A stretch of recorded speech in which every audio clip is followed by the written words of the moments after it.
आयुष्य रडवतं पण रडायचं नाही. स्वामी आपल्या सोबत आहे ही गोष्ट कधीच विसरायचं नाही. नमस्कार मंडळी, श्री स्वामी समर्थ. जय जय स्वामी समर्थ.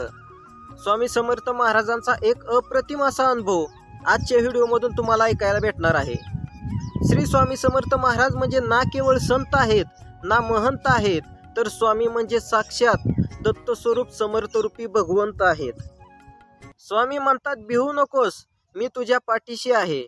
आपले अनेक माता भगिनी ताई स्वामीरायांचे भक्त आहेत. तसेच अनेक पुरुष मंडळी ही स्वामीरायांचे भक्त आहेत. माझी आई अक्कलकोटी, भिवू नका ती आहे पाठी. ही ओळ अनेकांच्या अंतरात्म्यामध्ये अगदी रुजलेली आहे. आणि असाच हा स्वामीरायांचा एक अनुभव आजच्या व्हिडिओमधून मी तुम्हाला सांगणार आहे. हा अनुभव आहे 2 वर्षापूर्वीचा.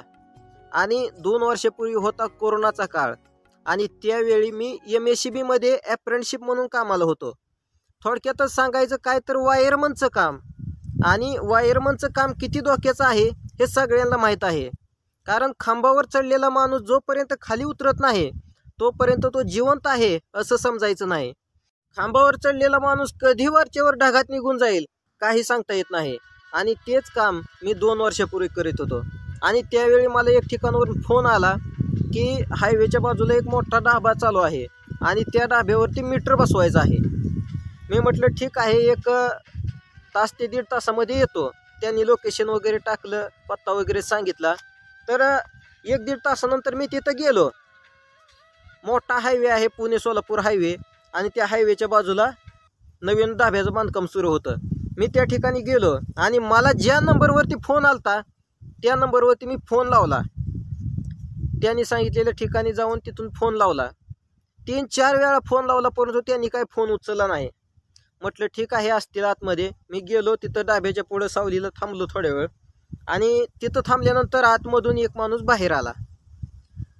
तो माणूस मला म्हणाला की अरे आता तुम्ही फोन केलता का आम्हाला? अहो म्हटलं 4 वेळा फोन केला, मीच फोन केला, मी इथं थांबलोय. हां सॉरी म्हटले, ठीक आहे. जरा स्वामीरायांची पूजा चालू होते, स्वामींची पूजा करत होतो त्याच्यामुळे फोन उचलला नाही. मला त्या माणसाची अक्षरशः फार कीव आली. म्हटलं याला किती देवभोळी माणसं आहेत की 4 वेळा मी इथं बाहेर थांबून फोन केला परंतु त्या माणसानं फोन उचलला नाही. स्वामींची पूजा चालू होती म्हणून सांगतोय. कारण त्यावेळी मी स्वामींना वगैरे काही देव वगैरे काही मानत नव्हतो. आणि नंतर अशा प्रकारचे अनुभव येत गेले आणि मनामध्ये ठामपणे एक गोष्ट रुजली की या विश्वामध्ये देव आहे, देव हाच सर्वस्व आहे. बघा आता खरा स्वामी अनुभव पुढे आहे. अगोदरच त्या माणसाने माझे 4 वेळा फोन उचलले नाहीत आणि वरून मला सांगितलं की स्वामींची पूजा करीत होतो म्हणून तुमचे फोन उचलले नाहीत. बघा मला त्या माणसाची अक्षरशः कीव आली. किती देवभोळा माणूस आहे म्हणून मनातून मी त्याला हिनवलं. आणि परत ना मी त्यांना विचारलं की कुठं मीटर बसवायचं आहे, साहित्य केबल वगैरे काय आहे का? तेव्हा त्यांनी सांगितलं की साहित्य आत्ता तरी काहीच नाही. मी त्यांना सांगितलं की सांगा पटकन तुमच्या मालकाला फोन करा आणि त्यांना ते आणून द्यायला सांगा. ते म्हटले की अरे मीच मालक आहे. मी थोडासा अचंबित झालो. कारण एवढा सर्वसाधारण साधा दिसणारा माणूस एवढ्या मोठ्या हॉटेलचा मालक कसा काय असू शकतो? बरं जाऊ द्या म्हटलं ठीक आहे. बाजूलाच त्यांची गाडी उभी होती. ते म्हटले की 2 मिनिट तू गाडीमध्ये बस, मी लगेच तयार होऊन आलो आणि आपण जाऊन ते साहित्य घेऊन येऊया.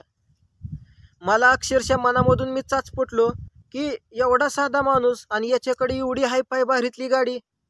ती गाडी होती फॉर्च्युनर गाडी. 50 लाख रुपये तिची किंमत आहे. आणि मी तर मोबाईलमध्ये व्हिडिओमध्ये आणि रस्त्यावरूनच बघितलेली गाडी. मी थक्क झालो आणि मनामधून खुशही झालो की एवढ्या मोठ्या हायफाय आलिशान गाडीमध्ये मला पहिल्यांदाच बसायला भेटणार होतं. मी त्या गाडीच्या जवळ गेलो तर बघितलं तर पाठीमागच्या काचेवरती स्वामीरायांची प्रतिमा होती. म्हणजे स्वामींचा एक लोगो लावलेला होता. मी पुढे गेलो, दरवाजा उघडला आणि चाचपटत त्या गाडीमध्ये बसलो. मी त्या हायफाय गाडीमध्ये बसलेलो होतो आणि ती गाडी आतमधून बघण्यामध्ये इतकं रमलेलो होतो. तेवढ्यात ते काका फ्रेश होऊन आले. त्यांनी दरवाजा उघडला आणि गाडीमध्ये बसले आणि मला म्हटले की चल आता जाऊया, आणूया साहित्य जे तुला लागतंय ते. मी म्हटलं ठीक आहे चला. तर इतकं प्रसन्न आणि आल्हाददायक वाटत होतं गाडीमध्ये. कारण इतक्या साध्या पोराला माझ्यासारख्या इतक्या मोठ्या हायफाय गाडीमध्ये बसायला भेटणं म्हणजे अगदी स्वर्गात गेल्यासारखंच वाटलं. आणि त्यामधून लगेच त्यांनी गाणी लावली त्या गाडीमध्ये, आणि ती गाणी अशी होती, श्री दत्तगुरूंची गाणी होती, श्री स्वामी समर्थ महाराजांची गाणी होती.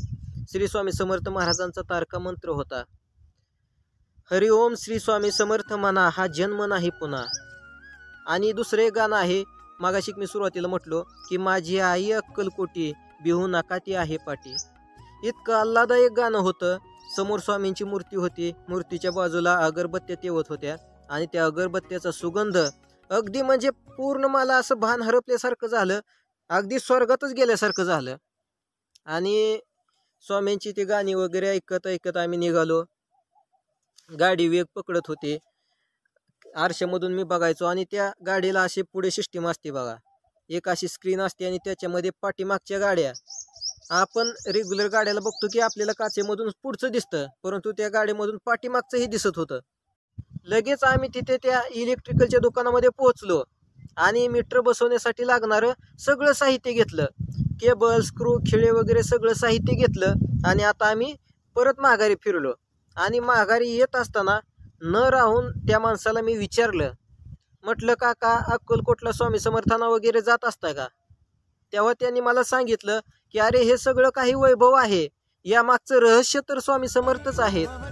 3 ठिकाणी मोठे बंगले आहेत, आणि माझ्याकडे ही गाडी आहे, याच्यासारख्या दोन्ही मुलांकडे पण एक एक अशा गाड्या आहेत, आणि हे जे डाब्याचं काम चालू आहे इथं फार मोठी, जरा करोडो रुपयाची गुंतवणूक पण चालू आहे, आणि या सगळ्या मागचं गमक तर स्वामी समर्थ महाराज आहेत, आपलं सगळं सर्वस्व तेच आहेत.